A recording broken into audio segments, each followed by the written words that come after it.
When I was in law school, I don't think I really understood what the practice of law was all about. I would say that within my first 2 months of practicing law, I realized it is a business. And how did I realize that? I started practicing in September of 1987. The stock market crashed in October of 87. The vast majority of associates at the firm I was working were laid off in November of 87. Who was not laid off?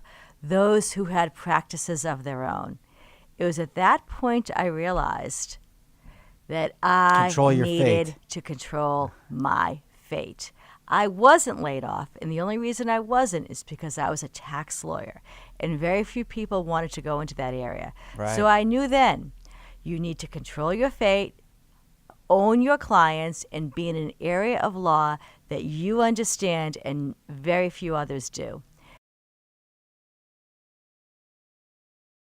With all of that, I decided to become an ERISA lawyer. The Internal Revenue Code really is the underpinning of our civil society. And then I realized, well, pensions and benefits is truly the crux of where the Internal Revenue Code is going. And that is ERISA. That was a very, very thought out and thoughtful process.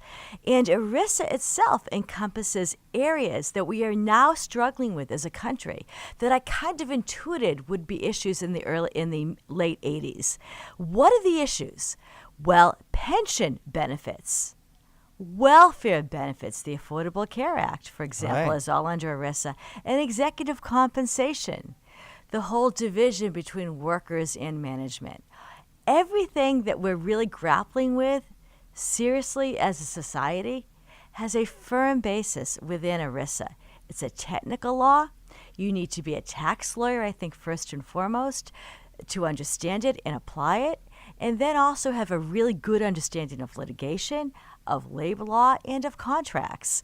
That is why very few people go into this area, but it's extremely important. It's a multi-trillion-dollar industry, and the issues we grapple with as a society, with respect to our social net, all have a basis. The chassis is ERISA.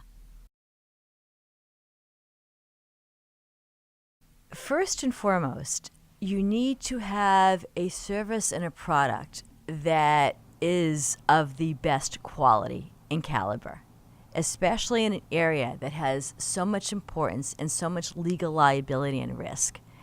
So I built the mountain first, the mountain of knowledge.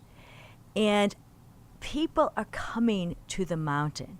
And now, a little late in the game, I'm learning how important marketing and sales, etc. is. But I did things almost in the opposite way.